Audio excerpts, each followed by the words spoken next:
Halloween,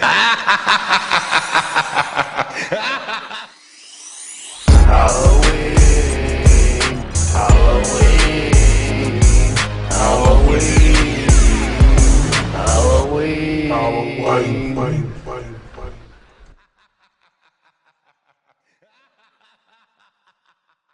What up, peeps? Mr.Bones back at you, and happy Hallowicked. And here's one more spooky review for that ass.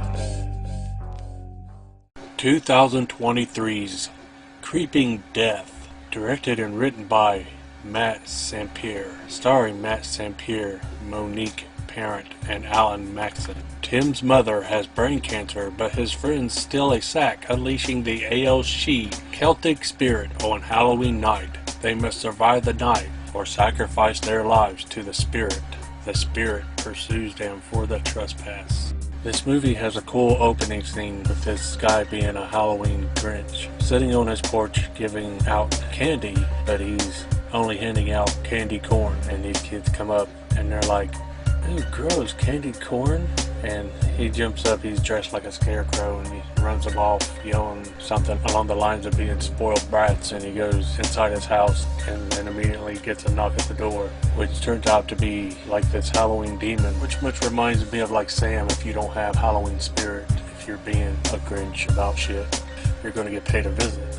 And all we can see is this like goblin looking hand. It kind of looks like a killer clowns from outer space reaching for candy, and the guy's smarting off. "I'm done for the night. I'm out of candy." "Oh, fine. Here, have some candy corn then." And then he just keeps running his mouth through the demon, and he goes to take a drink of beer. Then the demon shoves the bottle through his mouth and then stomps his head in. Then the movie comes on and we meet Tim, who's gathering pumpkins in a pumpkin field to carve later with his mother. And he sees this neighbor guy up over the hill messing around with a bloody bag or something. He doesn't see it's bloody at first, and he sees him dropping stuff, and he goes up to try to help. And the guy just slams him up against a truck and tells him to mind his own business. And this lady named Miss Quigley, which must be a shout out to Lene Quigley, yells, "What's going on?" So he lets him go. He's got blood all over his hands. The guy's just telling him to mind his own business as he speeds off in his truck. And then Tim goes home, and because he's having a bad day, he decides to take it out on his terminally ill mother, as she's all smiles, and he's looking for a pumpkin carver kit, and says, "You looking for this?" and smiling. And then he's all like, "Well, yeah, I am," and starts yelling at her, and she says, "What's the matter?" And he's like, "Oh, blah, blah, blah. I can't go out with my friends for Halloween, and Dad's making me stay home to look over you, and it sucks, and this and that." Pretty shitty scene with her being terminally ill and slowly dying, and has nothing but love for the kid, and he's acting like that. And then because she doesn't like let it bring her down, they make up in like 2 minutes. She starts hugging on him and putting a pumpkin hat on him, saying, "You'll always be my little boy." And he goes to get Halloween cookies out of the oven and hears her hit the floor. Then he puts her to bed. Meanwhile, you meet his asshole friends, and not one of them is likable. They're all assholes, and they take it upon themselves to steal that bag from that neighbor because they thought it would be funny, which I guess turns out to be some kind of offering that guy has for that She, a Celtic demon.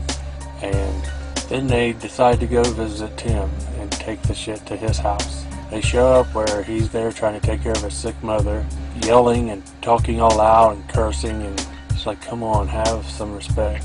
So not only are they being loud and annoying while she's sick and in bed, they bring that demon to Tim's house. They're sitting there messing around for a while, and one of the assholes is trying to open the bag and just finds like some roadkill in it or something that is supposed to keep that demon at bay. And I guess the only way to appease the demon is to offer up a sacrifice.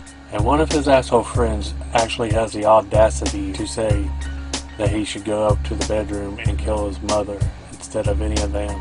And then the character who plays Tim actually thinks about it for a minute and goes up to her room, but then changes his mind. Then they think, maybe if we could just last till midnight. So they take off running down the road.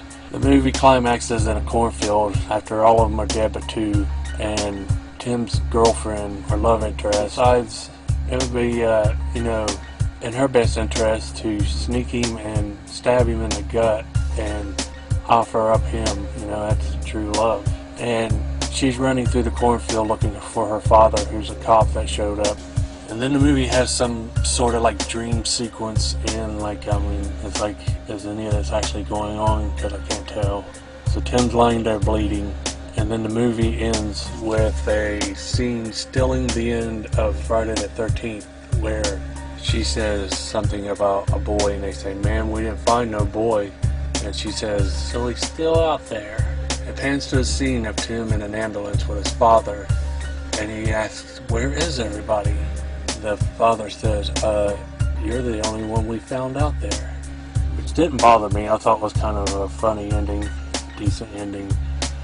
The monster, the Oishi, looks cool. Kind of reminds me of Jason from Jason Takes Manhattan. It's supposed to be like some kind of scarecrow Halloween demon or something. But the whole beginning, concentrating too heavily on the depressing matter of his dying mother and him mistreating her at first and showing her going through the motions of cancer, was not enjoyable to watch. As a horror fan and, you know, a fan of the Halloween season, I am excited when I hear about a new Halloween seasonal type movie. And as I watch this, I pondered to myself, what would possess a person to write a movie based around trick-or-treat and Halloween and put such like a depressing matter in it so predominantly. So yeah, once they stop concentrating on her character and showing her character, it becomes a little more fun. And so the second and third acts of the movie are more enjoyable than the first. But if you're going to watch this, you have to sit through that before you get to the good parts. Hey, I'd say if this looks and sounds interesting to you and you don't mind sitting through that part to get to the decent parts, check it out. Thanks for watching. Peace.